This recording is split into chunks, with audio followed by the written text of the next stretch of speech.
c'est vraiment super important entre nous, déjà, et puis aussi avec tous les conférenciers. Moi, personnellement, je n'ai pas trouvé de stage avec les conférenciers qui sont venus présenter, mais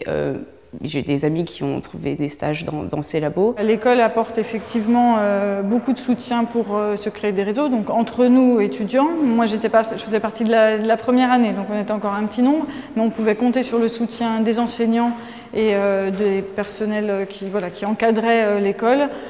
pour nous orienter vers les bonnes personnes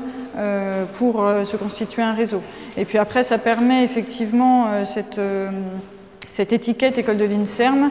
nous permet très jeunes d'accéder à des laboratoires prestigieux et de qualité. À 19 ou 20 ans, on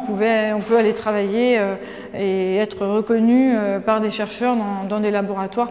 parce qu'on a passé le concours de l'INSERM. Donc ça, c'est un atout important. De plus en plus maintenant dans les nouvelles promotions, il y a des gens qui vont à Harvard, qui vont à Rockefeller à New York, enfin des grosses universités qui à l'époque on n'avait pas tellement accès à ces universités et maintenant de plus en plus d'étudiants ils connaissent le cursus. Grâce à l'école de l'INSERM, on crée de nombreux liens professionnels solides et sympathiques et heureusement, et ça procure beaucoup de plaisir à tout le monde. On a aussi des liens d'amitié qui se forgent entre différents étudiants, à tel point que depuis quelques années, là, on allie les deux au sein de la communauté des neurosciences et on se retrouve chaque année à l'occasion d'une rando pour faire de bonnes bouffes, de belles balades et boire un coup en parlant de boulot. Donc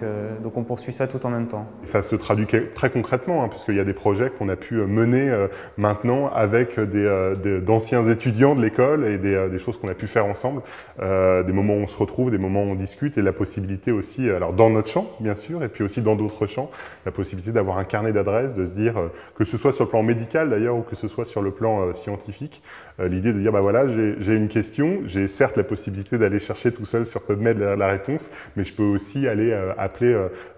tel collègue dont je me souviens qui bosse précisément là-dessus et que je peux aller le chercher.